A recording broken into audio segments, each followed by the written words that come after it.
Oh, hello everyone. This is a second proper episode of our podcast, which doesn't have any set name yet.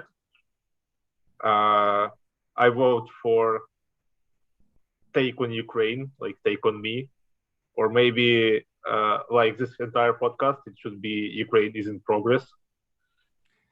Maybe Ukraine is in progress. It can be also Ukraine without frontiers, Ukraine without borders, because we have plans to expand Ukrainian culture beyond the bookshelves that it takes at this moment. And we work in different time zones. Yura is currently preparing to go to sleep. It's 7 p.m. and I'm in more uplift mood because it's only... Yeah, like an old man that I am, like preparing to go to sleep at 7 p.m. I see. So yeah, you're still not prepared to go to sleep. You're still in the same mood. So basically, we just found proper time frames for ourselves to be productive and to talk about really complex issues and themes in Ukrainian culture in comparison to other cultures. So I'd like to just catch up with the news that happened during this week in Ukraine. And since Yura is in Ukraine, maybe he can share his experience. Okay, so as with the last time, we should introduce ourselves properly. So my name is Yura. I'm a Ukrainian. I was born in Kiev and now I live in Lviv. For no reason, basically. I just like it here. I'm not a refugee. I'm a web developer, so like a pretty common Ukrainian experience being a web developer. I'm not a scholar or anything. I'm just tech guy, basically, and I'm just interested. And Sergey? I'm a humanities scholar, and I lived in Kiev before the war started, and I had to evacuate during the bombings. So I spent lots of time in Lviv before leaving Ukraine. And yeah, I mean, it's very common for a humanities scholar to work at the archives in the countries that they study. But I had to interrupt that, and so now I'm in the virtual mood, and I studied from the distance, the place where I used to study everything else in Manhattan. Okay, right. So for the most recent news, I don't think there's anything particularly fun or exciting happened. We continue to push Russians out of Kharkiv region. As other members and other guys who were on Azovstal plant were evacuated. There was a search in Russian propaganda regarding Nazi members of Azov. Basically, it was a search in those kinds of messages on Twitter and everywhere else. Lots of bots. I even had a fun little conversation with one of the bots trying to determine if it is a real person or if it's AI. Basically, like conducting a Turing test on some guy or like I don't know if I can call it a guy, but novel AI, basically like neural network tool that just continues your text, provides you with a bunch of different human-like thoughts on a subject, made a better point than this person, basically. So I don't know, but what I can show, not this yet, is some piece of basically counter propaganda, because German intelligence has discovered on 8th year of Russian-Ukrainian war that literal Nazis are fighting on the side of Russia. Who could have thought? And these guys are sitting at a campfire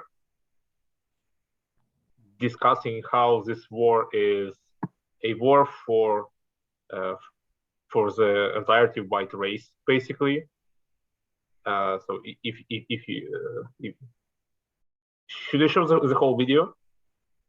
I think you should turn it on, but maybe without the sound. First, you need to show the sound, and then you have to turn it off. Oh. And just, Чтобы вы понимали, блядь, эта война не за Украину, эта война не за газ, не за нефть, не за НАТО, не, блядь, даже не за Крым, не за всю эту хуйню. Это война за будущее белой нации, за будущее белой цивилизации, за будущее белой России. Если вы проебете, все, не будет больше. Не будет больше, блядь, нашей цивилизации. Белая, блядь, это просто конец, блядь, белой цивилизации на планете, потому что это все, что осталось. Ну, блядь, что другие, которые раньше, да, там мы думали, вот, мы белая нация, там, они там вот белая Европа, белая Америка, что там сейчас, блядь? Арабы, сука, блядь, негры ебучие, блядь, китаёзы, сука, прут со всех щелей, блядь. И все, блядь, еще и педики, сука, все подряд, блядь. Сука. Okay, I think there should be enough of it. Yeah. Those who want to watch some regular Fox porn, they can, follow the lead. But the thing is, obviously, maybe it's important for someone to hear this straightforward from people who are in the army. The question is, what matters really? Because once we get out of the 20th century and we have our iPhones and internet, we realize that every society is as diverse as possible. We can have different opinions. This guy may represent 10%, 20%. And because we know history, we know that it really doesn't matter how many percent perceive something in a particular way, because it can change in half a year. And I witnessed lots of changes like this in the US, in Poland, in Ukraine, unfortunately not in Russia, but we have an opinion. We have, let's say, some group that supports it. The question is, does it really matter for us in terms of our culture? Because we know that, Ukrainian culture is not Nazi. There's nothing to be ashamed of. And we already talked about this, right? That some people may have swastika tattoo in Ukraine, but they can have it in Germany, in Russia, everywhere. Actually, here is some in Italy. Is this Italy? Should be, yeah. It's a Celtic cross. It's the symbol that I usually see in Europe representing neo-Nazi. Yeah. Like, these are not Nazis. I think there is a very hard ban on Nazi symbols in Germany in general, but still there are people who are against, who are just generally xenophobic, I think. I need to interrupt you here about, even you voice these doubts. What is Nazi? This is Nazi, right? This is Nazi because they're showing symbols of Nazism. They want to be associated with this movement. Probably they have some sentiment. They learned something from history. Most likely they're informed, at least, what was the Nazi regime. But if you return to the picture with refugees, and this is the appeal that works in France, in Germany, in Sweden, for a second, the country that has most refugees in it, also has a party that represents this resentment towards all what we call progressive globalist politics, in which we say that there is no border, that there is no nation, because nation is the creation of the 19th century. And we're like, okay, So maybe we should, you know, do something else than nation. We need to think about universal human ethics. And refugee is the word that has meaning only concerning to movement. This person can be called immigrant with some kind of background. And I'm sure that these people could replace, you know, refugees with, you know, rape migrants, you know, something like this. So it's just the sentiment that, you know, we need to stay in our close community. We shouldn't see difference. And this happens everywhere. I just heard a story from my friend from Brighton Beach that when locals see, let's say, a hipster in a, you know, bicycle suit, they also feel unsettled that their area may change and they will have to adapt to it. So it's kind of maybe natural feeling to preserve your own territory, not wanting to share it, but there is also necessity, which is mother of things. And sometimes, maybe even more times, changes happen not because we want them or because we feel that it's comfortable to change, but because we have to change to acquire new possibilities. And that's why these parties are not Nazi per se, but they're just regressive. You know, I don't want to say that everything that is not progressive is Nazi. Yeah, right. It can be so lame as Le Pen. She's not Nazi because she's lamer. She talks about you know, basket of food to win votes. She has no proper ideology platform. So these are not Nazis. These are just like retarded voters. Yeah, and you talked about nations being a concept of 19th century, and while this is the case, I think there are definitely some places, at least in like ex-Soviet Union, that were, like Ukraine, robbed of this stage of development. So while most European countries can safely move to the next step right now, or like at this point, they are like beyond this step. They are beyond nation, beyond like beyond nation states, beyond everything, everything. Not to say regressive, but everything, like every old concept like that. Some countries like Ukraine, and I think Belarus will also be in this process when it's deoccupied. But we still are trying to define ourselves, basically, and nation is a helpful concept. It is a helpful concept.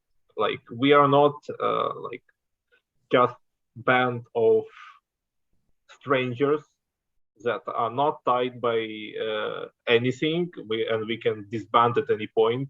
We can give like we can like not. It's not like we can give Kherson Oblast away to Putin and say like, fine, take it. It's not like we are a nation or anything, like New York Times proposed us to do. Like, just give him what he wants. It'll be fine. Like, no. We are related by something, and weak concept of how we are all related to one another, weak concept of shared culture, weak concept of just plain anything that unites is always was always an imperial thing imposed on us. So that's why we have as strong nationalist sentiments as we have. So it's not that we don't have any people that like use Nazi salutes, that use swastikas, but they are deranged, and they are perceived as deranged, and like there is still a minority, like a proper Ukrainian nationalist movement, that these people are not swastika wielding people, and they are basically like 20th century Ukrainian nationalists that, yeah, basically like preserving the concept, but yeah, like preserving the concept of Ukrainian nationalism as it was in 20th century, like a history, like dudes who do historical reconstructions of battles, basically. I saw crowds of people like this in Lviv. They are of different generations, but you definitely can see them in the crowd because they're all male, and some of them have problems with their skin. I don't know whether it's related, but yes, they have a really strong connection to the 20th century and all of its definitions, what it's like to be a community, a society, how it's taught to be the part of it. And we always have this reconstruction. Maybe the people who salute Nazi symbols, they're also reconstructing that era because of some reasons. Of course, it's all sick. But there's always a need for something contemporary. It may be absent, but there's a need. And I think that Ukrainian culture has an advantage in the thing that actually was a colonial thing. Because it was Russified in different ways, in, let's say, eastern parts of Ukraine and some southern cities, Russification was much stronger through institutions, and education was the main thing. You know, like people just learned to be Soviet from their childhood, from their when they were 10-year-olds, as they learned to be pro-Putin in today's Russian school. It's just the same method. You know, you become a Soviet subject immediately after you graduate from school, from high school. But in western parts of Ukraine and central Ukraine, these processes were different. In central Ukraine, Stalin had to kill several million people because they were really resilient to new policies of collectivization. They didn't want to become a new collective. They liked their collective before. And in the western part, you know, it's still preserved the idea that it's multinational, and you just cannot add more Russians and say now it's Russian, because it's like, you know, it's really silly. The identity itself is already multinational. They may have different perspectives of these identities, but they live in the 20th century in which nobody could claim 100% totality in their nationalism, let's say. They had to count on other people, yeah. Yeah, may I also add that in central and eastern Ukraine, you have this like all-encompassing Ukrainian identity. Even if you speak in a dialect of Ukrainian, even if you speak in Russian, in Surzhyk, or in anything, it's all-encompassing Ukrainian identity there. But Western Ukraine is just plain different. There is Boyki, Lemki. People are constantly talking about being a Galician, or from Volyn, or from Zakarpattia, or being a Rusyn, which is also an identity, and this identity is also used by Russians to how's it called? Yeah, to to undermine unity, basically. So yeah, can I jump in here? Because yeah, the idea that Rusyns are a separate nation that needs to have its own state is very contemporary. It comes from a Canadian professor, Magochi, who wrote lots of books and presented during seminars, you know, and conferences, especially in the 90s, telling everybody that Ukraine is not like a true nation, that there is at least these Rusyns that need to go, because they live also in Slovakia, and you know, they were displaced by Poles. And so, we need to bring them together and create a nation. And this is absolutely 20th century totalitarian thinking. Let's fix it again. Let's move people. Let's make a country just based on some rationale.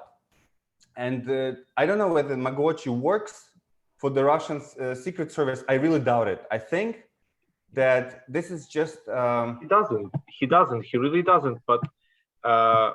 yeah, he's here. He was mentioned there, Robert Magochi. Yeah. Excuse me for using Wikipedia for these kinds of purposes, but what I want to find really is a contemporary guy who lives in Moscow, identifies as Rusyn. He's from Kushnitsa, and this one guy is the sole reason why there is such a thing as Rusyn separatism, basically. I can't remember his name at all, and yeah, I can't remember his name, and even Wikipedia doesn't remember his name, which is a good sign. Yeah, but there is this guy who lives in Moscow from Kushnitsa, and he is self-proclaimed leader of Rusyns, and he advocates for a separate Rusyn state. And it's really there is this YouTube thing, and I've seen it quite a lot recently because talks of this separatism stuff are ongoing right now, and videos going as far as 2009 of actual Rusyns, actual people who live there, talking shit about this guy. Mm-hmm. Basically, like, yeah, I went to school with him. He was a dipshit, and lots of people just recording a video, telling, like, yeah, I know this guy. He's a sellout. don't believe that we support him. And still, while this thing is ongoing, like from 2009 and forwards, like many Ukrainians believe that this guy represents Rusyns. So, yeah. If Russians or any other silly fool points a camera at him and says, "Look, there is an opinion like this," then it's a media stance, and the more radical the stance is, the more exposure it should get. Because if someone says, "No, Rusyns are Ukrainians," who would point the camera at them? Yeah. Yeah. Okay. So this is a thing, and I think we wanted to talk about literature more. In this podcast, we went on a little rant, I think. But on topics of literature, maybe I wanted to share this story. I think it happened like a week or two ago, but it's not widely discussed anywhere except Ukrainian media. So Ksenia Sobchak, a Russian, what do I call her? Media person, blogger, TV host? No, she's a con artist. There's a special word for people like her. So she's a daughter of the person who put Putin in power in the 90s. They were washing hands together, and money too. And he basically gave birth to this perfect person, Ksenia Sobchak. She's not in the picture. I mean, just the one who produced this brand. She competed with Putin when Navalny was jailed last time. She was a technical candidate. And she even came here to New York, and everyone was like, "Oh, such a brave woman. We cannot believe that she's so awesome, blah, blah, blah." Then in 2 weeks, she loses the elections and makes videos where she says that Black Lives Matter is Marxist bullshit. and America is doomed to die, and she has a really pro-Kremlin position, and sometimes she pretends to be controversial, and people buy into it. She even took an interview with some Ukrainian singer. But yeah, she's a very, very professional propagandist who knows how to play naive, controversial, and hot kind of thing. You know, she's like Paris Hilton. So the story is she escaped from Russia recently, and on occasion of her escape, she started selling this merch thing, this hoodie, which says "Мир ловил меня, но не поймал," which the world was catching me. The world was trying to catch me, but it didn't. It did. It didn't. And okay, so how do I put it?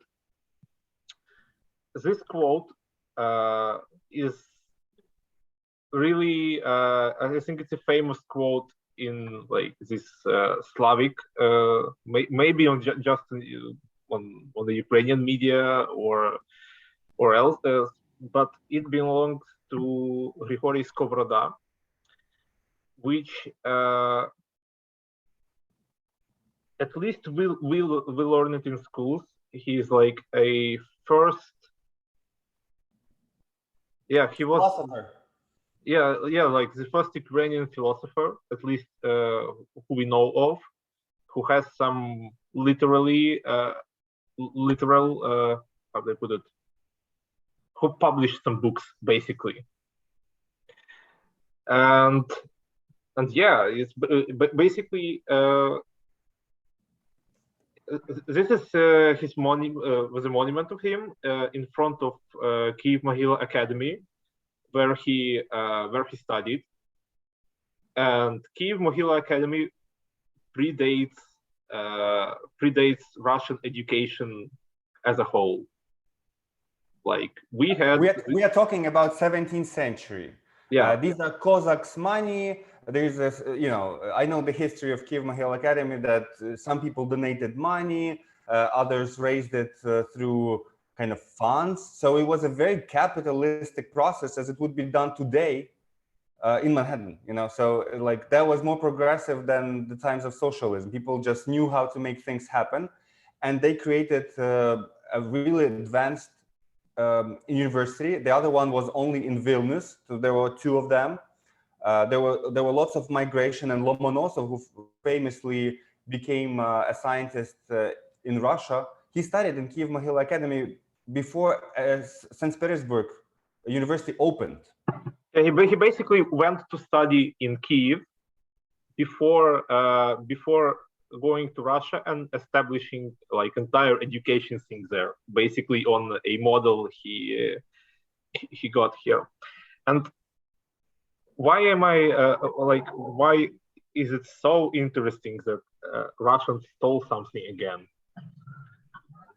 It's because in exact same day when Sobchak put out her merch sweatshirt,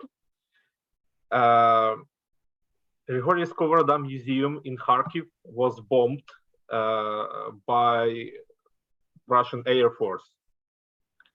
So there is like a museum dedicated to this guy, who Russians, I think they tried to claim this as their own, but yeah, and they destroyed the museum. Yeah, they like plane went and targeted it. It's really interesting that all Russian ideology is based on literature, and they tried to appropriate Skovroda before, as they did with other authors, but with him it's really hard to do.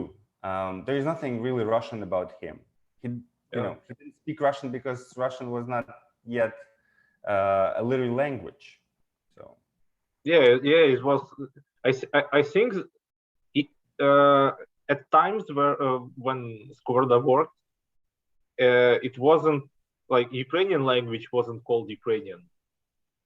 Well, the thing is, it was already in development. It was the same literary language as Belarusian. They shared the same language, but you know, it's very different to Russian. Yeah, and also it was called Rusyn. Yeah, well, there is a lot of confusion Yeah. about whether Rusyn can be a separate nation because it's just the name of Ukrainian before the 17th century. Yeah, yeah. So, and this all like this guy and this education institution, like one of the first of its kind, like to put things into context. There was Russia was not a thing yet. Basically, there was no country named Russia on the map. Areas on the north of Kyiv were not calling themselves Russians, and areas like Kyiv and Western and Southern were calling themselves Ruski. Yeah. Like, and then like I think what is it, like 100 years from that or 50 years from that, Peter the Great, the first emperor of Russia, came and just, okay, we are renaming our Muscovite state to Russia to tell everyone we are Rusyn and not these guys. Yeah. Not Mongols. Not Mongols. No. Not Finnish. Not Mongols. Not everything. Not anything. We are ancestors of this thing. And it's important because it was based not on family tradition, but on invented heritage. It was very common for all of the European nations to have history of a southern period. I was really struck by what I saw in Krakow's National Museum. I realized that the style that they have today is in many ways preserved from the 15th, 16th century, when they can trace back their city archaeologically. So, you know, they keep the style. And it's the same time when Peter the Great created this idea of, you know, heritage, because they really want to feel like they stopped the time. They live in history. What they live is the best time of all possible. But, you know, you cannot be just in abstraction. You need to have great ancestors who made you like this. So it's like an invention of your past. I see it all the time with some Slavic tribes coming to the US when they start boasting about their ancestors as if anybody cares. Nobody cares here about this. And I think all of this ties in perfectly in talk about Ukrainian and Russian literature and all of that, because this is a prehistory basically for all of this. Yeah, so I'll stop sharing my screen now.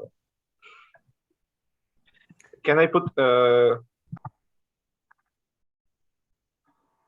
and we're back. Yeah, we just needed some time for a drink. I'm having my Borjomi. Yeah, I'm just not used to talk a lot. Yeah. Okay, so the thing is, I wanted to talk about Ukrainian literature lost in translation. I got more and more inquiries about from professors in the US. What should they teach, or what should they at least present in their articles and their seminars?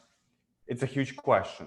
Why? Because if you ask a Ukrainian literary scholar what to read, these people may be lost, because lots of the things that we read in Ukraine right now to understand our reality for the last 10 years, which is absolutely different to everything that existed before, it's not translated.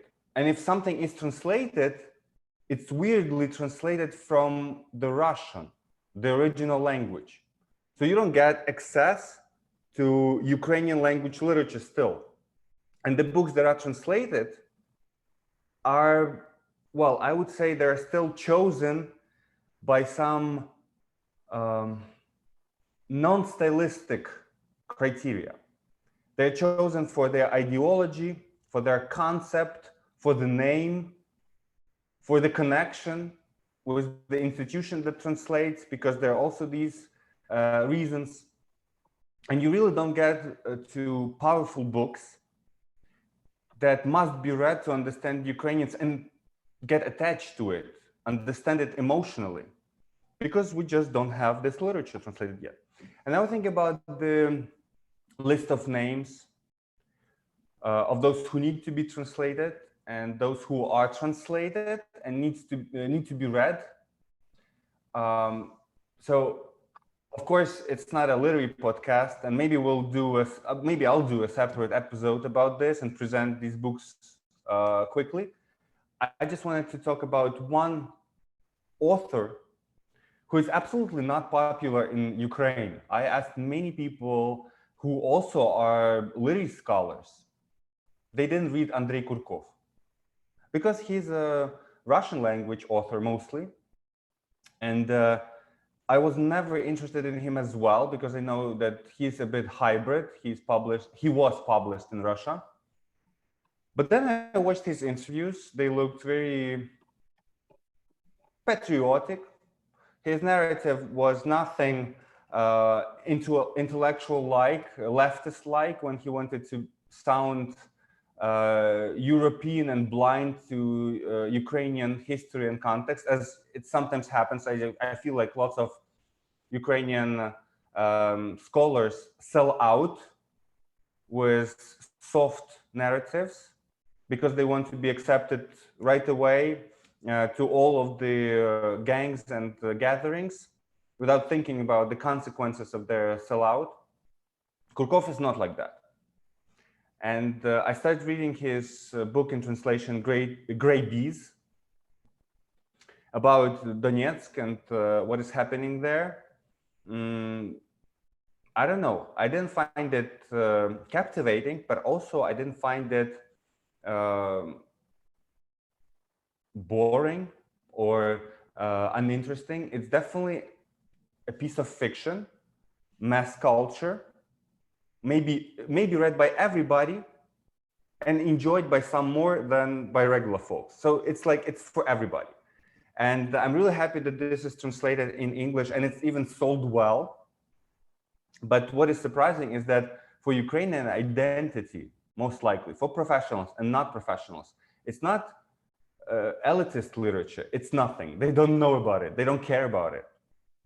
And this is what I started thinking of while planning my class in Ukrainian, that at this point, and I know that Ukrainian nationalists of the 20th century would be really furious about it. But since I'm not an ideologist, but just a scholar, I should tell it up front.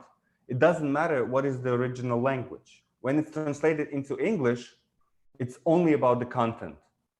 And the content that Andrei Kurkov put in his book is absolutely pro-Ukrainian. And it made me think about identity as such, that for Ukrainians, when you speak Ukrainian or Russian, it may or may not have difference, but most people will today say that it has identity import.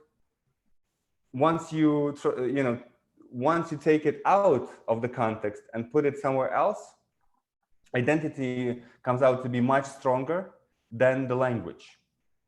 That the connections to history, to the future, that we as a community and society of people located in a particular place choose together, these things are more important than superficial things like what music you listen to, what films you prefer, and what language you speak. Yeah, may I interject in language a little bit? Because I think every Ukrainian has heard or experienced a debate of some sort, no matter how what his stance on language or on Russia is. We like to debate.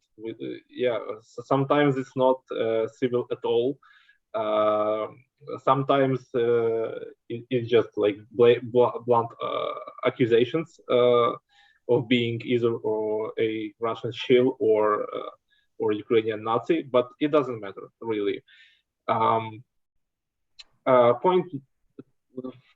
First point that I wanted to make is there are a lot of people who start speaking Ukrainian after 2014.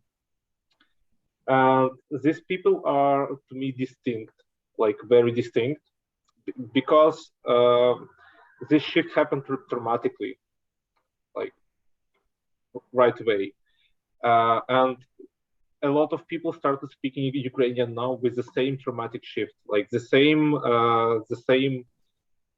basic idea, like Russians do something bad, and even if you spoke Russian for your entire life, you received Ukrainian education anyway. You can just plain start speaking Ukrainian with no problem.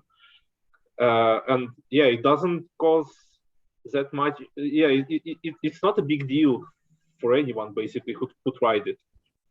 But this camp of people tends to perceive language as a weapon, and I understand them completely.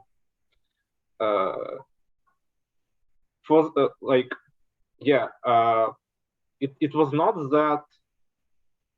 that clear in 2014 because I think like Russian newspeak just started forming. Like we were all used to Soviet newspeak, and distinct Russian newspeak just started forming. But for some time, like me personally, I was isolated from Russian like media and culture for a very long time, not because some ban or ideology or anything. It just was plain uninteresting to me. And when I was submerged in Russian newspeak again this year, when the war started,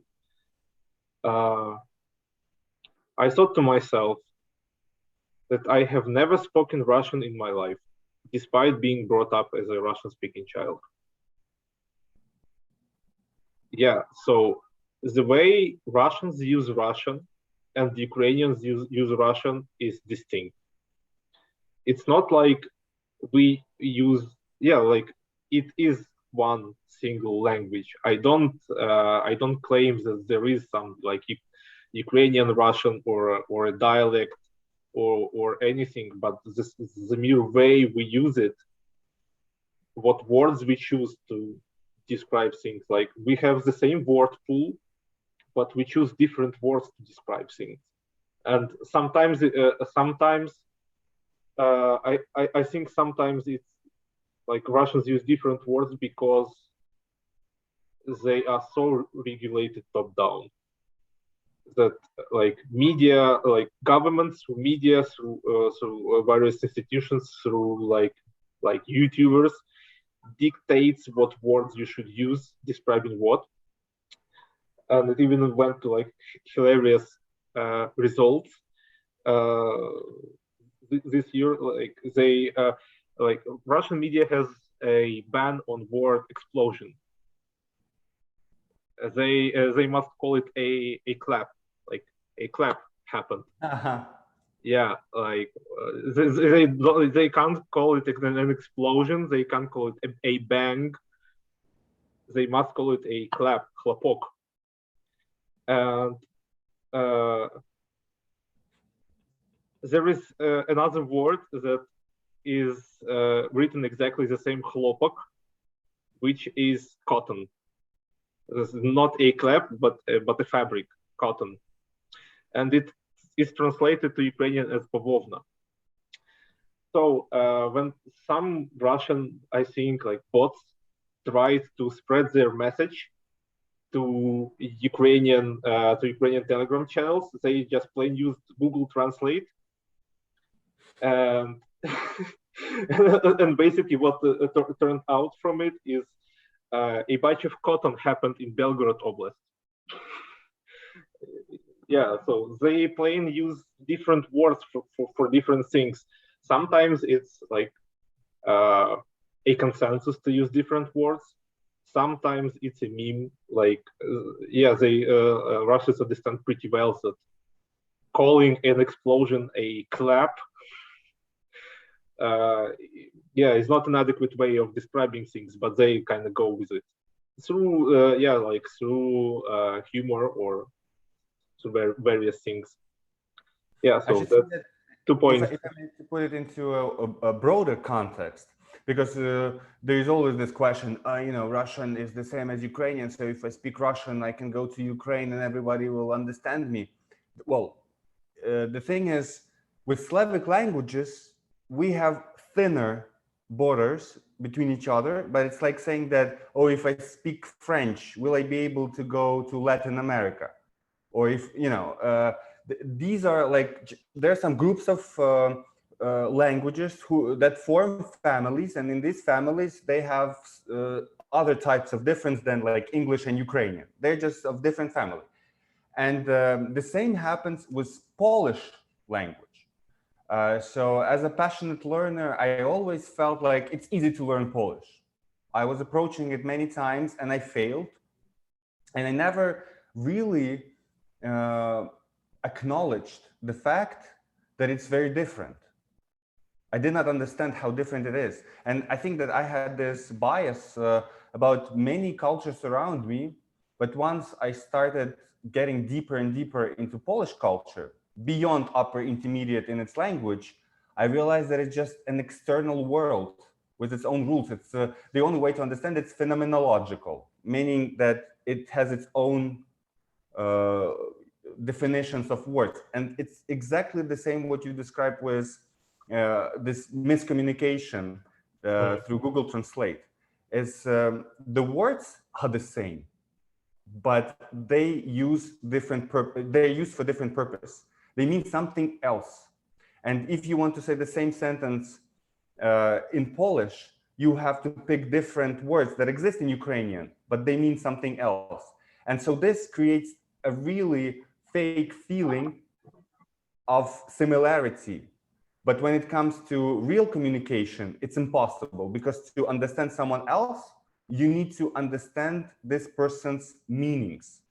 To do it, lots of work should be done. And I really had an interesting conversation yesterday again with my friend from Brighton Beach. Brighton Beach is a mythological place in New York where the Soviet spirit is conserved and contemplated. So we talked about what should be done now in terms of humanities production. And he said, should we do news in Russian for Russians? And I told him, no, we should do more classes of Ukrainian for Russians. If they want to know news from Ukraine, let them read them in Ukrainian. There should be no translation, because we cannot translate what is happening there and here in their language, because they have different meanings. And it's not a joke, it's not an exaggeration, it's just what it is. Yeah, and a second point I wanted to make, and you kind of made that point already, because of like an entirely different world when learning a new language. The fact that Russian and Ukrainian exist in the same country in Ukraine, basically as equals. I can say like factually it is like that. They are equal. There are a lot of media in Russian and a lot of media in Ukrainian, and the difference is huge, basically.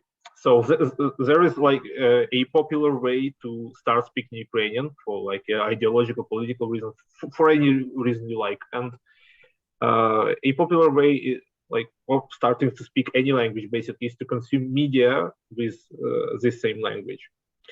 And what I found out when I started basically learning how to communicate properly in Ukrainian, not just having been educated in Ukrainian, but having to communicate with people, is that Russian-speaking media and Ukrainian-speaking media in Ukraine are two different bubbles.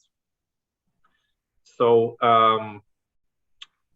you may live in one country, you may share a lot of things, like you may share political views, but the differences in bubbles are huge, are really huge. So if Because you of the consider, language.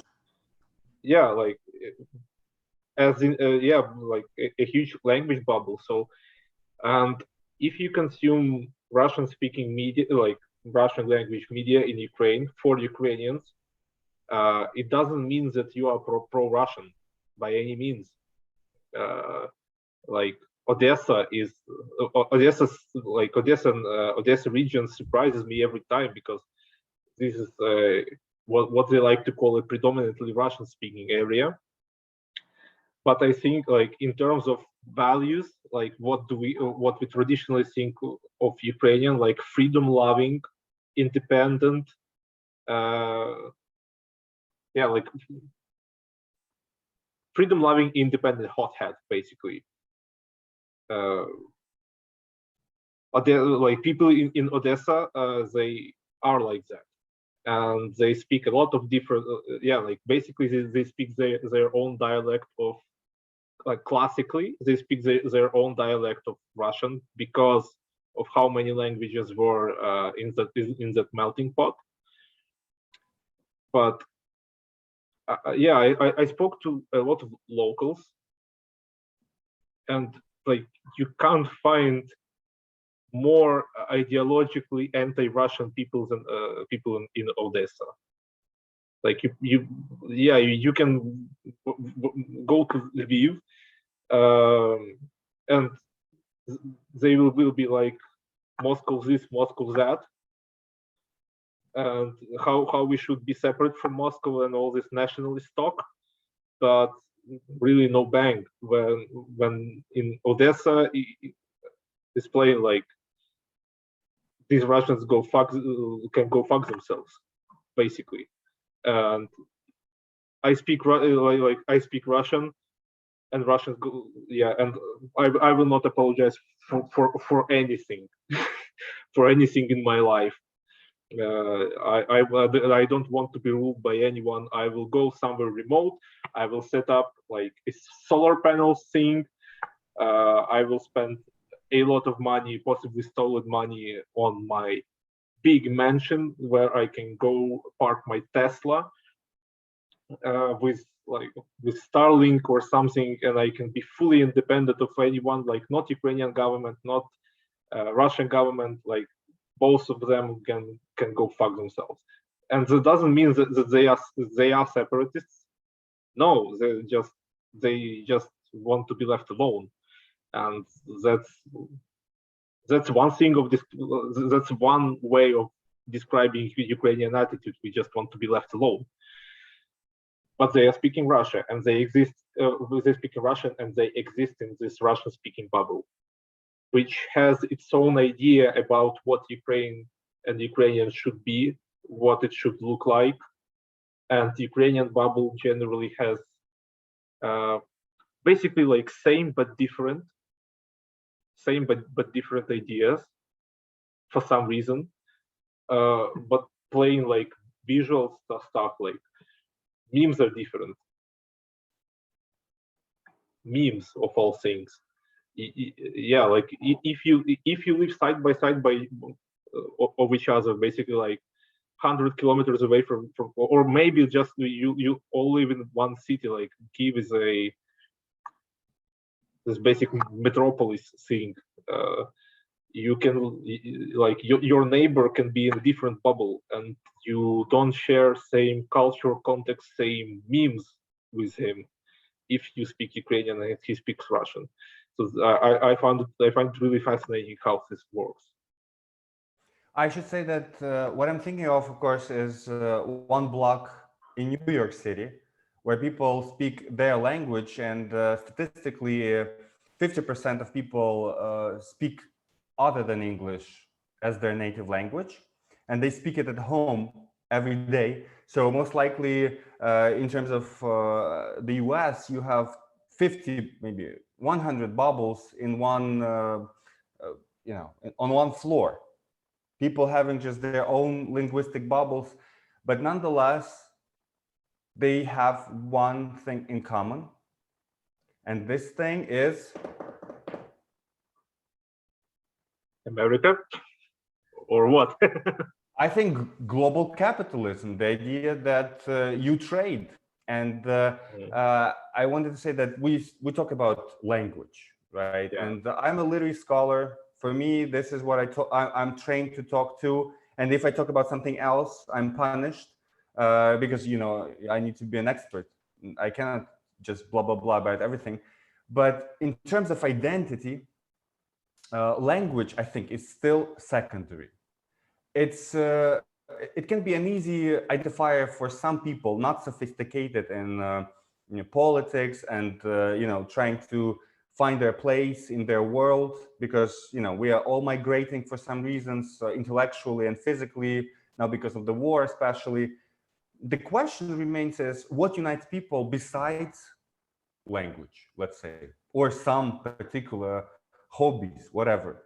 And I think that the best way to think about this is how they participate in exchanges. So yesterday I went to Brighton Beach, and it's hard to imagine that something can be as retarded as Brighton Beach. Sorry, I mean, not about people, but about its businesses. There is no Ukrainian business, by the way, there.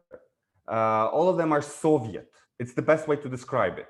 And knowingly, the Taste of Russia changed its name to International Foods to take Russia out, or St. Petersburg bookstore changed the name to SPB, and even opened a shelf with Ukrainian literature. By the way, it was very decent. It was contemporary and for children. But the thing is that if you walk into a restaurant, it still feels like very provincial restaurant where you pay the same amount as in at any place in New York, but you get this really cheap, dirty table and zero attention to you from waiters. They just look at you and they don't come up.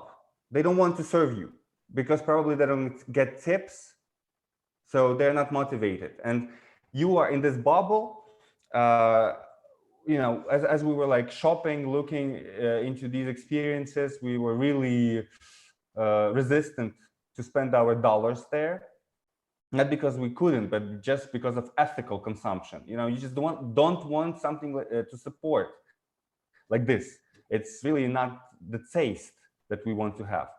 And as we were looking at this, you know, we finally found an Uzbek place, and we wanted to buy from there. But unfortunately, the dude who was selling there still learned the local culture, and it felt very repulsive because, you know, it's all little things, but this is how communication is based. It's all based on provocative phrases. Like we are asking, can we have two forks? And the guy responds, oh yeah, but you can eat with one. You may think it's a joke, but it's a joke at your expense. I have never encountered jokes like this, let's say at a Latin place or at any other culture. Nobody would go that like in your face. So I also thought that if you have this style of communication, which is very common in post-Soviet places, which I think that Ukraine also has somewhere, but not in Kyiv, not in Lviv. These are already not Soviet spaces. But in Soviet spaces, you already feel anxiety because of social contact, that somebody will try to fool you, to play and fool, you know, like play around. And this was a really unpleasant flashback. And if I were to choose again, I would never come back. And when I think about identity, right, we could communicate in English, in Russian. It doesn't matter because his communication style would be the same. But the question is whether I will support him to sell me rice with samsa again. No. So this So like this also ties into, I think, as that I said earlier in this podcast, that Ukraine is basically in progress. Ukrainian identity is basically in progress because of how we were robbed of the stages of development earlier. And yeah, there are whole podcasts, shows, many of them in Ukrainian speaking space, where the entire point of all of this is to find out, to define who we are. And as I see it, it doesn't happen a lot in not post-Soviet spaces. Like I think like defining Russian is a it's just like okay, so when Russians speak of defining Russians, the point should be there is no answer. They always do it. It's just like they always do it like we are asking this question, and it is not supposed to be answered by anyone. We are supposed to be mysterious, basically. And you mean about Ukrainians, right? Yeah, I think that we kind of got this forced on us, this perspective that we should always ask the question but never answer it. And after 2014, we are, I think, yeah, just basically a lot of independent actors are constantly trying to answer the question, never really defining anything out of it. But the point is to answer the question. Yeah, like the point is to answer it. And yeah, like the search in Ukrainian music, the search in Ukrainian literature, the search in historical studies, literature, like literary studies, the search of studies as a thing that was not financed properly before, that nobody was trying seriously enough to even ask proper questions, not to answer old ones, but to just plain refuse the previous paradigm and ask new questions. Because yeah, like it's really easy to just accept the nationalist response. Basically, like we are something like this, like Polonina, Karpaty, Ukrainian language, like all like nations, elites, all this 20th century stuff, you know, like mid 20th century stuff. Just accept it and be it. And basically, the question changed. The question changed. Yeah, right. I was thinking about alternative types of identities. So one identity that we see today is usually revisionist, meaning that they can come into 20th century nationalism or post-Soviet identity, where people are like, we shouldn't destroy all Soviet monuments. This is already our history. We live on the ruins. So they're, you know, all legit approaches, but they exist. This is the paradigm in which it's really easy to navigate oneself. But there are some questions that can be asked and complicate the whole idea of identity. Let's say multiculturalism as it exists in Switzerland and Canada. It can be absolutely easily and properly installed in Ukraine based on rereading history and what is known, to understand that what we practice and perform every day by, you know, let's say electing Jewish leaders for Ukrainians, because Ukrainians are different ethnically, they are very, very different religiously, and it's absolutely fine to have a, you know, Zelensky being a Jew, or like Poroshenko being a Jew, or Poroshenko having diabetes, I don't know, whatever, like handicapped people. We can vote for everybody because we are the nation of all types of people. And I want the next president to be if not a woman, that someone with some special experience of life, not a privileged person with lots of money and success, but someone who has a vision how to make this society more accessible to those people who are on the margin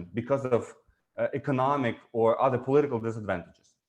Crimean Tatars, I wouldn't mind a Crimean Tatar president. So the thing is, as I was trying to rethink the 20th century as well as the 21st century, I understand how Jewish, German, Polish, maybe Bulgarian, Greek, and other cultures are absolutely erased from our universalist approach to Ukraine.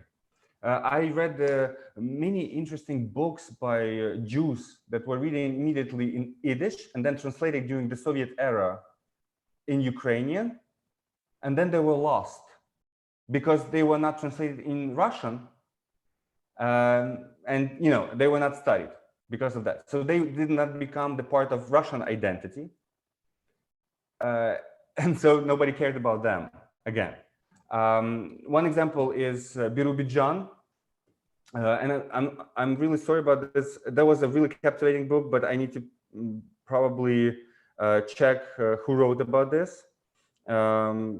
I just don't. It's just like a really name that was lost, and the people who live now in Birubijan in Russia, there was like a fake Jewish republic made by Stalin. They translated into Russian in 2000s, and that's how it became visible on the internet. They put an effort because they really wanted to know what this guy from Ukraine wrote about Birubijan, and they translated from Yiddish originally. Wow. So, and we have lots of stuff like this. People coming from German culture, like Zachar Mazoch, Yeah, and there is one thing that, yeah, I think it happened just recently, but I think it took like 8 years before full-scale invasion for us, or for us collectively, to get comfortable with where we are, at least just in the state of frozen conflict. So we finally, so it took some years to go through the phase of nationalism is a response, and it's the only response we got. So cope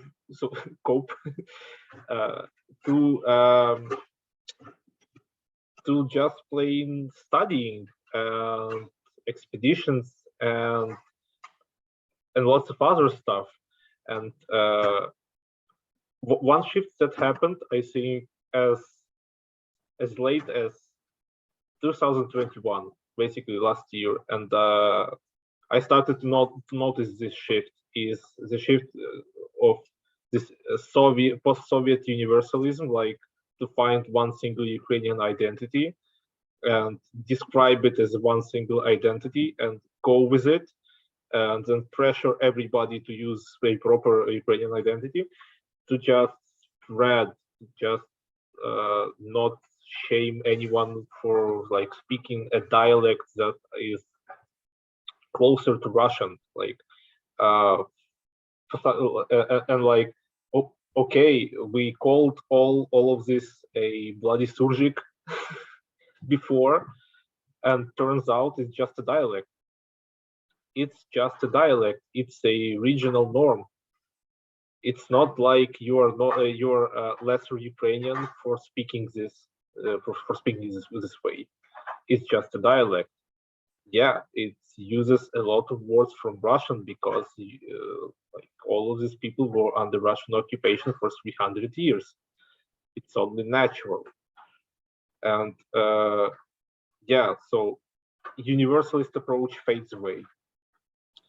And I only hope that we preserve it, that we preserve our new approach, our new direction of not trying to ascribe anything to anybody, not to force anything into, not to force anything on anybody, but plain describing things as they are. and we may find out a lot of interesting things about ourselves. Like one thing that I found out personally about myself, and so I come from Kyiv region, basically. So I was brought up there, and yeah, I was, yeah. So whole of education that I received were in Ukrainian, but then like from school, from like peer pressure and everything, I started speaking Russian. And I spoke, yeah, and I was speaking Russian basically for my whole life until recent years. So, so when I started speaking Ukrainian, from my personal reasons, like in my daily life, I started noticing one interesting thing is how I pronounce "le." So it was not taught like by anybody. So I was only looking through like literary Ukrainian, and I was reading books and I was talking to people and everything. But then it stuck. It really stuck, and it turns out that the particular way I pronounce the letter "le," it's called alveolar le, is a regional norm for Kyiv region. Okay, so how does this happen really? It's still a mystery for me how one can speak Russian for his entire life and preserve this one thing that is the norm for the particular region, when like not switching back. I never spoke Ukrainian as my primary language before. I'm not switching back, I'm switching to it. So yes, sounds is something like unconsciousness, because you learn it in the age when you're still unconscious of how to do things. You know, you just do what you can do. If you can't skate, you run. So the same with sounds. I guess that you learn languages, you mimic how they sound, but you still construct them out of what you have. You can twist your tongue a little bit more, but still you will preserve it. And I think that the closed societies usually have this idea that there should be something universal, and you look at the difference. So I was asked by many people, was I perceived as a Russian when I traveled through Russia, through different regions? And the fact that their dialects is definitely not known in Moscow and St. Petersburg. More in St. Petersburg because there are different people from the northern region, but not in Moscow. If you don't speak exactly how they speak in Moscow, it's really important for them to place you somewhere on the map. And it comes from everybody, from Ukrainians who lived in Moscow and learned how to speak Moskovian. And you know, it's again, they have their own dialect, they have sounds to distinguish themselves. And if you don't do it, then you're not from their territory. And the question is it the same in other parts of Russia? No, because everybody comes from different regions. They have regionalities. And if you're not hyper educated in Russia, you may not even notice this difference. Nobody perceived me as a foreigner because I just spoke Russian. It was literally exactly how we learned it at school and through books, because that's my background. But waiters in Moscow or some serving personnel, that was their immediate question: where I'm coming from. That was really important.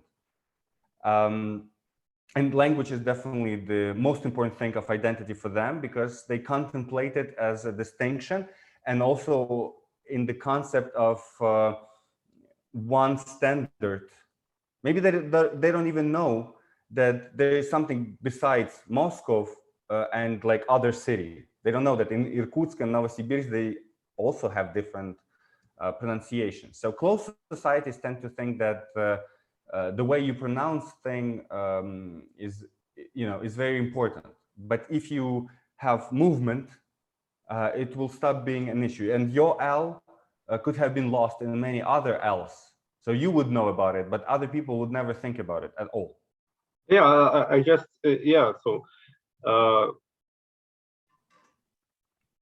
like learning dialects, like learning about dialects, is a pretty recent thing for Ukraine. Really, we kind of, I think we kind of like everybody knew they existed, but yeah, like in a general in a general way, there were always like these Western guys and maybe these Central guys, and there are like Eastern guys who speak a little differently, but still. Yeah, so, but it turns out that there are more and more and more and more and more layers and layers of things there. And yeah, I think under like Russian or Soviet paradigm of looking at things, they are, yeah, way less interesting, way more rigid, not allowing to call things as they are, basically. An experiment with forms.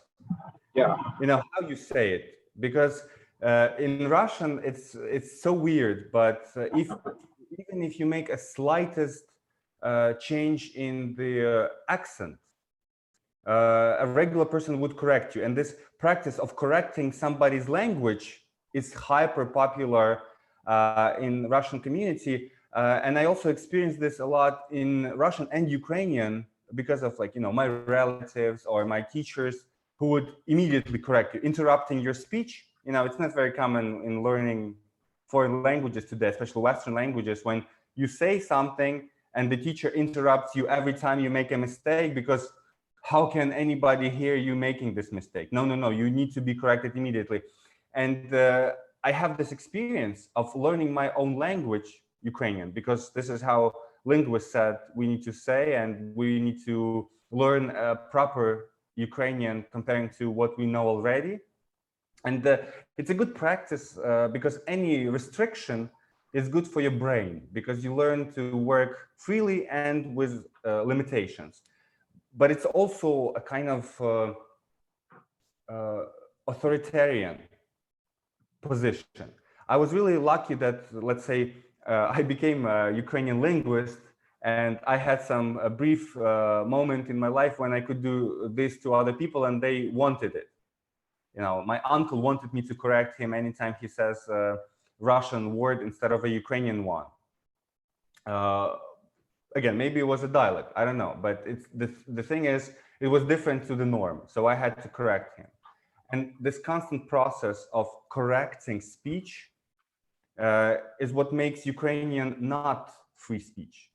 And so basically this is what should be stopped already by linguists. They should not do it. They should not really work with this purist form of the language. We already have a lot of it.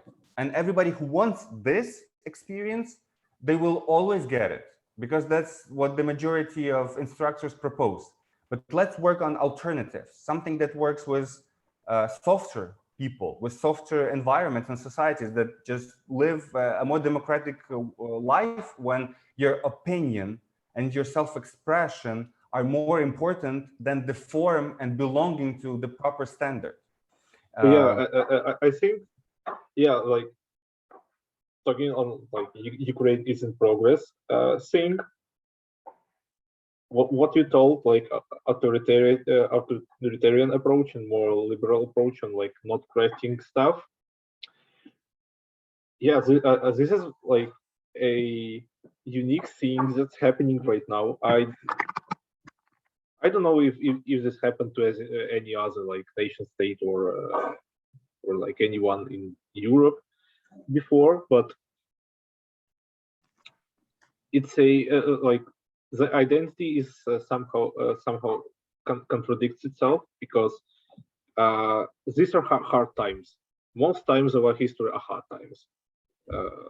You have to be disciplined, you have to be strong, you have to be all these kinds of like basically a right-wing ideal, like European right-wing ideal, like a stoic man. You have to be this, you have to resist, you have to, but also a part of what makes of thought of as a part of Ukrainian identity is being freedom-loving. So in order to be freedom-loving, we must have discipline. And yeah, so this and a lot of people would argue that we need a lot of discipline, a lot of correcting everyone around, basically going like a crazy lunatic SJW and correct everyone on everything every time, just because you need your you need your extreme unity in order to survive hard times. But extreme unity also means authoritarianism, and it also so you are against it, but you must be extremely united against it. And yeah, I think that's why there are so many deep debates in our society. Just yeah, well, like we can yeah, like when we inevitably survive hard times, there will be like a time and a place for being as democratic as we like, as freedom-loving as we like. But then I think a lot of people will struggle with their identity, because the identity is we will have freedom someday. And if this day will actually come, we will not know how to react to it, how to actually be freedom-loving, how to actually live in freedom. I think that what made Soviet identity to deconstruct itself in Ukraine, the idea that we are not waiting for freedom. Yeah. That's what I felt already as a teenager. Nobody wants to have freedom in 20 years or communism. Yeah. Like everyone was fed up since their grandfathers and mothers. They wanted it now, and they wanted it from 2000. 2000, when Kuchma was about to step down as the president, and like there should be something new coming in. And that was the beginning of all these revolutionary movements. First, Ukraine without Kuchma, then the Orange Revolution, then the Revolution of Dignity, and all of the reforms that happened. These movements, which were million people movements in every city, most cities actually, everywhere in Ukraine, they were like a, let's say, well, like a mob, flash mob. You know, everyone showed up to say that we want something really free. It's not very distinct what we do. It's just about the style and lifestyle in which we live. It's where we vote, where we pay, and where we get services. Kind of, you know, this new ritual of exchange. We don't know what we want, but we want a checkout. We don't need the already done product for us. And this of course can complicate any authoritarian party in Ukraine. And I hear more and more concerns here in New York. Is there a possibility that I don't know, neo-Nazi or some extreme nationalist, as they're described in the KGB propaganda from the 60s, they just, you know, come into power? What would they do? And maybe that's just a wrapping up question. Maybe we will continue after that, but it's just a suggestion that we improvise a little bit about how an authoritarian pro-Ukrainian government and society may look like if people decide to choose strict values and tradition and liberal future in 10 years instead of continuing to be hybrid, compromising, and looking for in-betweenness. What do you think? Do you want to improvise? Yeah. So I really want to do it because from an outset it already sounds like a joke. like for having so much lore based on nationalists of 20th century, actually choosing a nationalist government sounds like a joke. So I think with this only statement from me, I think we can make it a short, because with lore, with a lot of national lore based on 20th century nationalists, actually choosing nationalist government sounds like a joke.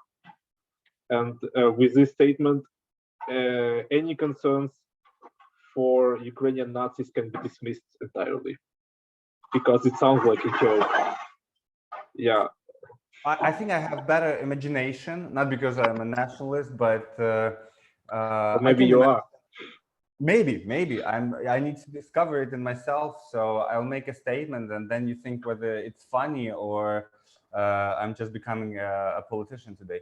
So the thing is, of course, we imagine nationalists also in a really perverse way, because communists and socialists pretended to be nationalists. Lenin famously wrote an article about nationalism that we need to respect it. Of course, he took it back in 5 years when they wanted to make everybody Bolshevik. But nationalism was always the part of Soviet ideology. Stalin wanted to create nationalist state, that every nation has its own state. Kind of progressive idea, although we know that nothing is very progressive in practice in the Soviet Union. There was nationalism in the 60s. Although Ukraine was governed by an anti-Ukrainian leader, Shcherbitsky, he was also kind of promoting the discourse of Ukrainian nationalism. But it looked like a caricature, but it's what was called nationalism, as different to this right-wing nationalist by Halichina, by Galicians, by the people who live in the Western Ukraine. And Western Ukraine was attached to contemporary Ukraine much later than Bolsheviks took most of Ukraine. It was taken only after the Second World War. So they wanted to show vilify Western Ukrainians, saying that their nationalism is bad, far right, but our kind of moderated pro-Soviet nationalism is fine. So we still have this perspective in all terms of how nationalism should look, how it's performed, and what is proper way to deal with nationalism. But as I said, I don't think that we need to even think about nation as something attached to ethnicity, but it can be thought of in terms of colonialism, of movement of people, and reappropriation, taking things out of Ukraine by neighbors, but especially by Russia. We cannot constantly revision history to say, oh, but it's 200 years ago, Germans were really, really bad to Ukrainians besides Second World War. So we need to hate them. We just cannot forgive them. And I noticed that in some countries in Europe that they're like that still today. It's 80 years ago, they raped our cultures, and we cannot forgive it. But there were different people. There were different generations. This would be stupid revisionism to say that children should pay for their grandfathers. But in case something like this raises to power in Ukraine, then I think that they will take care of all of these pro-Russian speakers who tended to say that, oh, I am a Russian officer's son or daughter, and this is the best identity I can have. I'm a military man. moved to a Ukrainian city to colonize it, as it happened to lots of Russian officers in Crimea. You know, they usually retired to Crimea. They had there were quotes. They were subsidized to move to Ukraine, and it was cheaper for them. So you know, they as people chose it because it was a discounted product for them,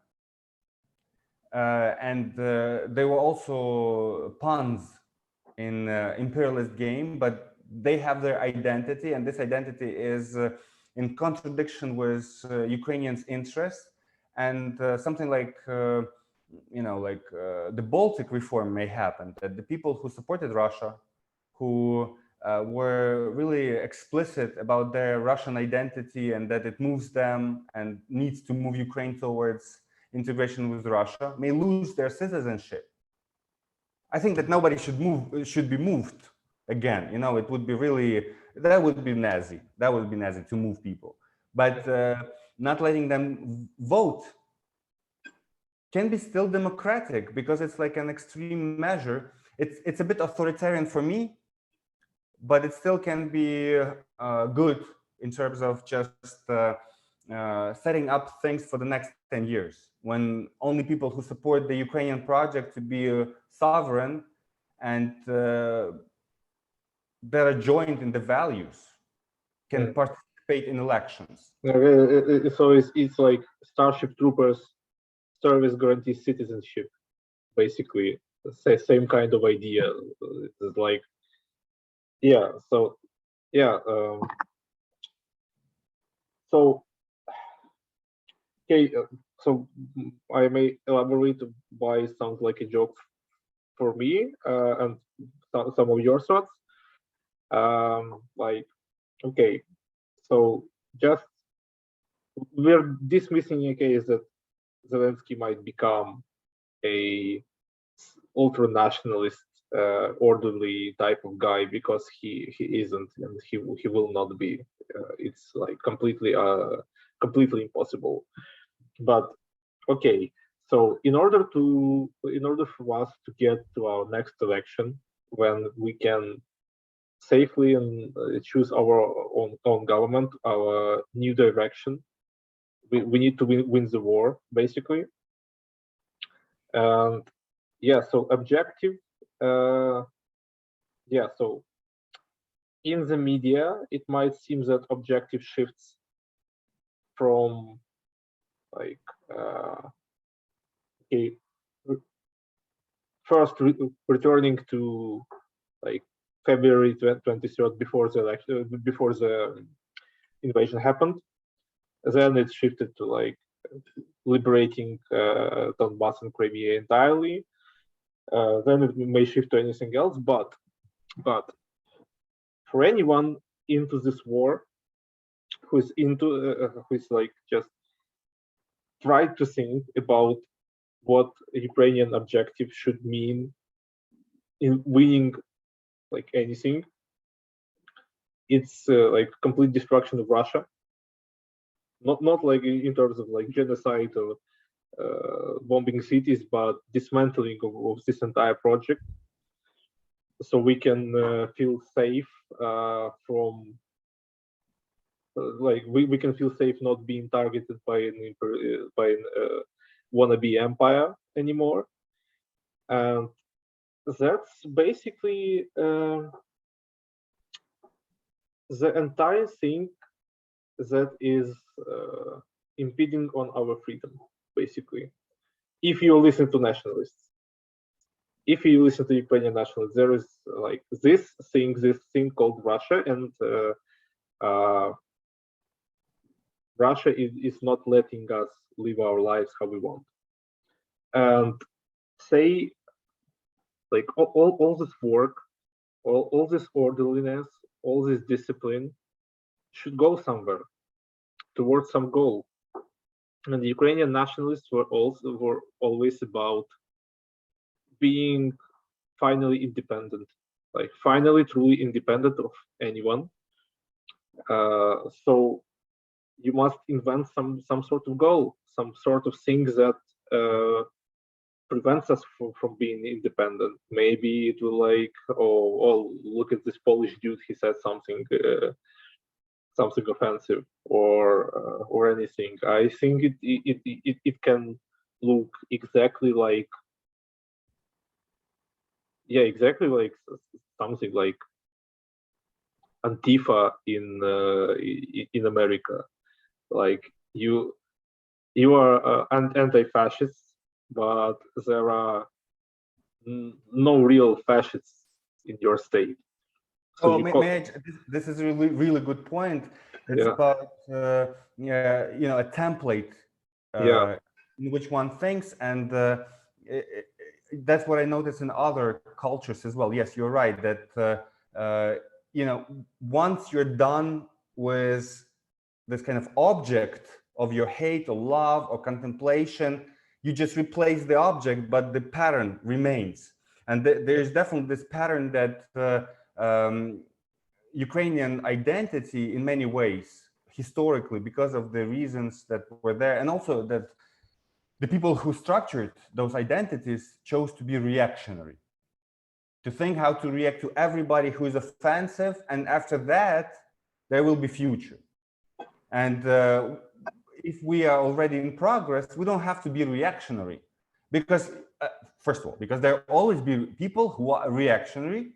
We just need to make their percentages smaller. We need to have something else.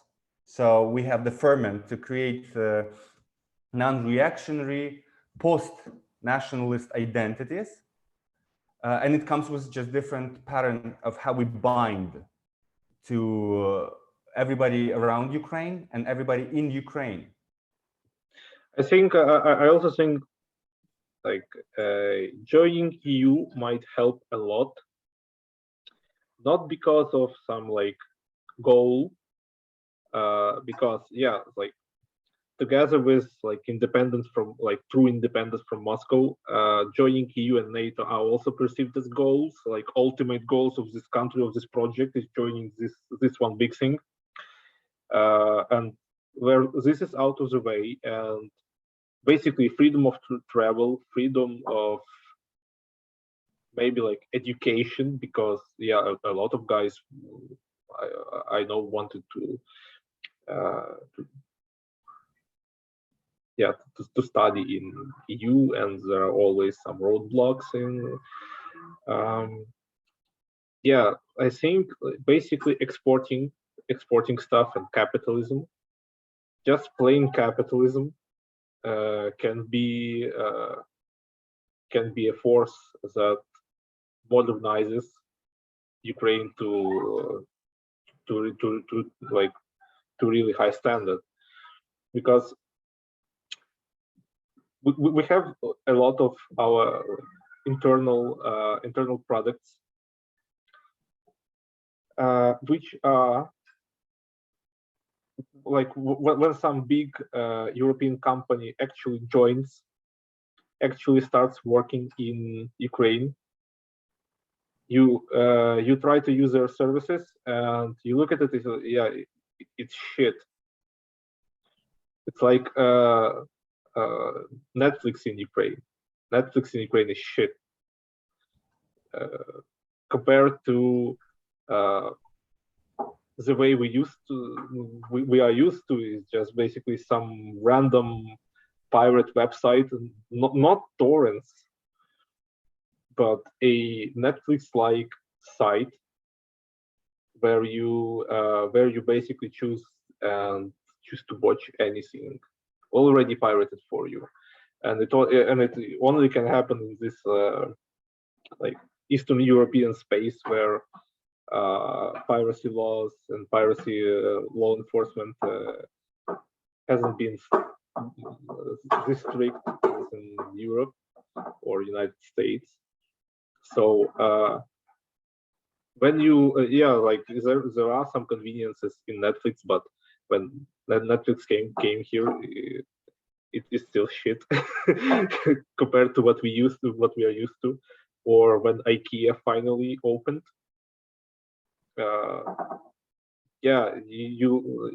It's confusing. It's plain confusing. they do not fulfill their orders on time. You visit the store and it's a labyrinth. You can't navigate anywhere. They don't have anything in stock ever. Like you go to IKEA for this particular thing you Googled, and yeah, basically IKEA. We want so much for IKEA finally opening store in Ukraine, and where we are when it happened, IKEA is shit, because we have a lot better local alternatives that we are so much used to. But also, I'm sorry to tell you that the IKEA and other, actually world-known networks of stores were really terrible in Ukraine. It's about clothing, which is much more expensive than it's abroad in Poland. The same brands like H&M or Zara, they are more expensive. And it's not because they sell something else. It's just this is how they operate, and they create the situation in which you have to overpay. It's everything. So you don't really experience a comfortable capitalism. I also want to say that we don't have diverse experiences, because every exchange, when you give money and get services, or vice versa, you need to experience pleasure. But if you go for shopping for need, and you are like, you have to check 20 stores to buy something because you need the most the best balance between what you pay. And this is my experience in Ukraine, even with New York salary. You come to a supermarket and you're afraid not to buy cheese in five times more expensive than the other one, because this is exactly how the shelf is structured. It's absolutely ridiculous that in Ukraine you can spend really a lot of money if you just relax and do not shop with all of these like baggage and like calculation. And also all of these like regular stores sell shit. So when we think about pirating cultural products, it's like the best metaphor that you can think of. Yeah, pirated products come in all shapes. You can get subtitles, you can get it in all languages. You don't have to pay for it, but you have to watch nasty ads. Maybe you can get rid of them with an ad block.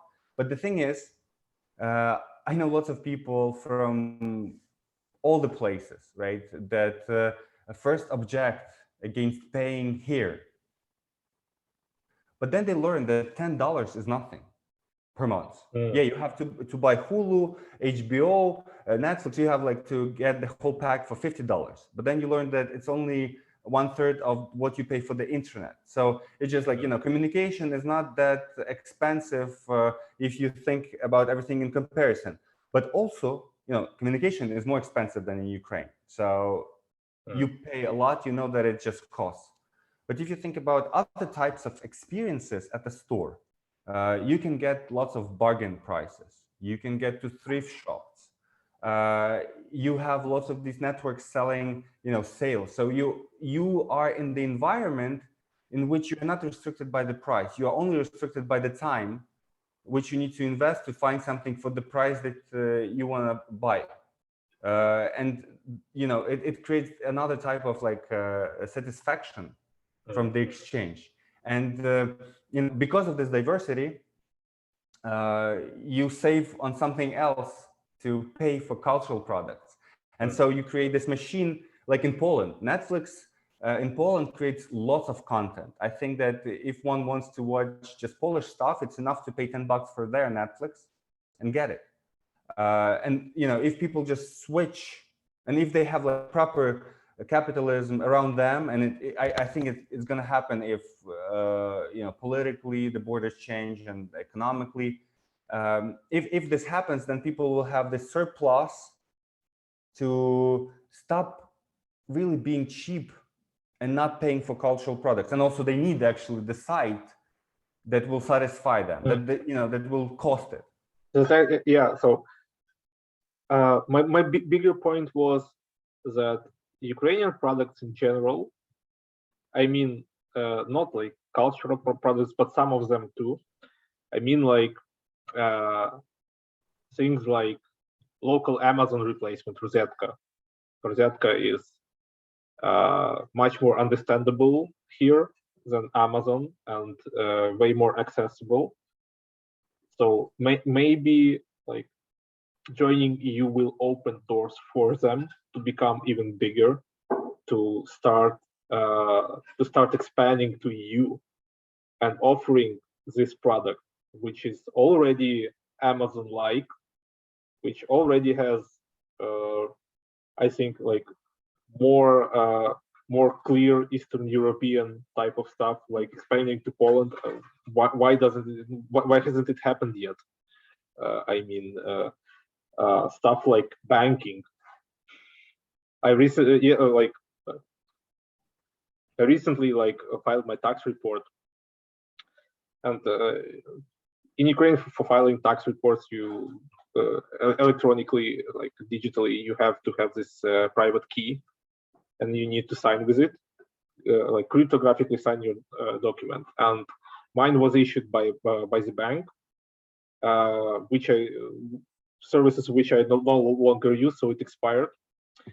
And I was really like crunching on time to actually visit the bank live, like IRL. And then I remembered, yeah, I have this e-government app. I just opened it. I entered how much I received, how much money I received. I just pressed OK. Done. It even like, I think many in the US, it's a really time-consuming process to file your taxes, lots of stuff, and you know, depending on how you fulfill it, you either have to pay or you get a refund. So much more complicated thing, yeah. Yeah, so like a lot of this, like precisely because we are not that strictly regulated, precisely because we are the frontier, or precisely because some regulations don't work, we can have these really convenient experiences which probably can't be duplicated anywhere else. But yeah, with a lot of money and a lot of lobbying, I think some of these products, like the banking app I use, I know a lot of yeah, just for the amount of banking apps ads on YouTube, I know about some US banking apps, and like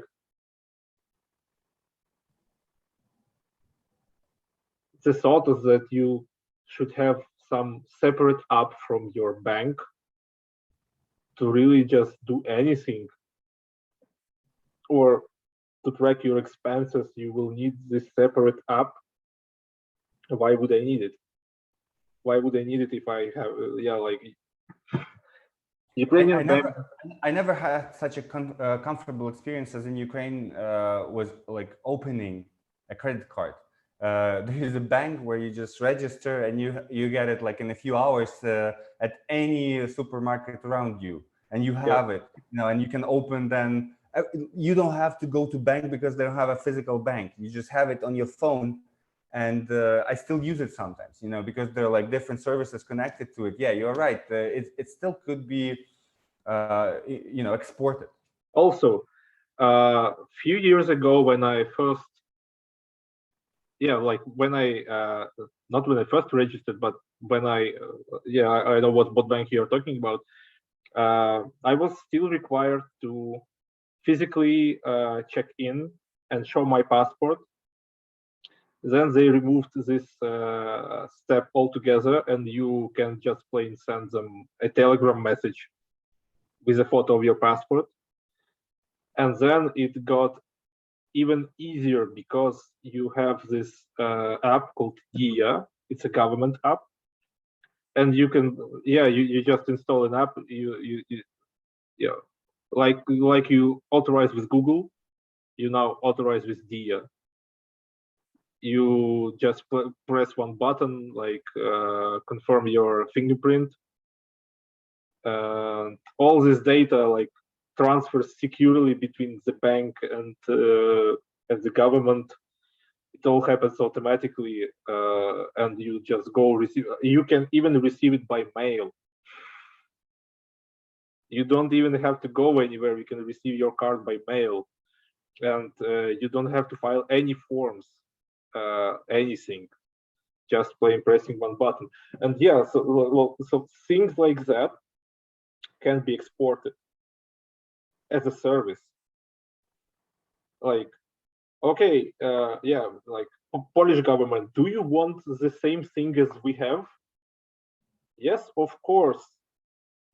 They outsource it to Ukraine, they get the same thing. We already have experiences in this field. We already know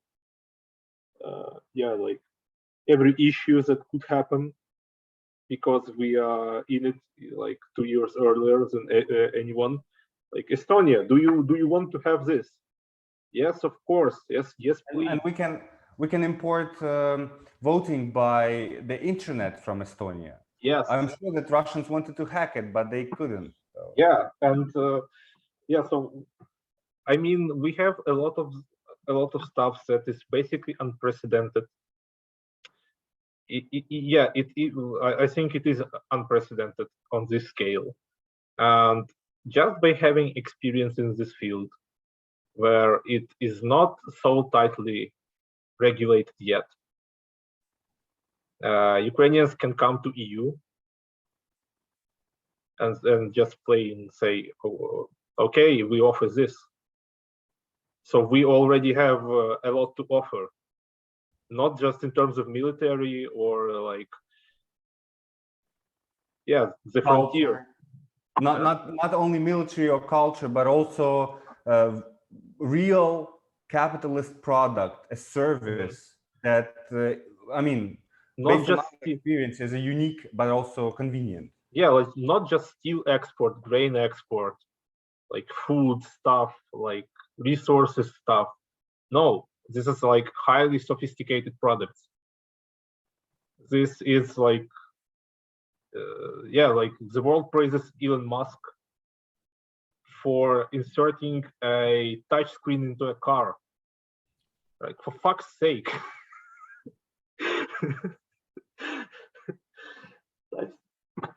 Car with a touchscreen. What a great and novel idea. Yeah, or make an underground tunnel for Tesla cars. Wow. Yeah, like it's brain. Yeah. Yeah, like congratulations, you just invented a subway. Yeah. But shittier. This is highly sophisticated things, really, that require a lot of not only research and expertise, but plain willingness to experiment in a gray area, because a lot of really great stuff that happens here happens in gray area until it gets legalized like fully. I think we can wrap up here. Yeah.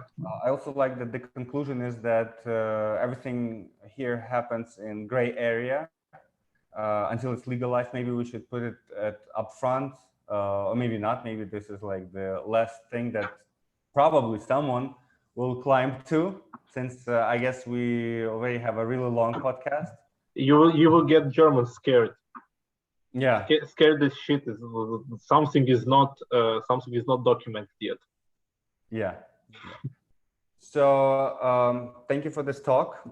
We'll meet next week with other topics that we planned and not covered today. So, and maybe news, maybe something good, like Buryatia becomes a separate state. So, I think I completely derailed all your plans for this podcast. It would be it's a real conversation. It's like you come in with who you are, but then you get something that you can't expect, and that's why I love life, right? So we can learn something instead of just teach. It's really bad when I think I can take the statement out of context and just put a title. Sergey describes psychedelics. Okay. Okay, so to anyone, please share the podcast with everyone, including your parents, including your children, maybe your dog. Please like and subscribe. Yeah, and play it loud so mice and rats hear that too. Play it loud in Russian areas. Play it on Brighton Beach. Yeah. Bye bye. Yeah. Let bye. mice in the comments. Bye bye.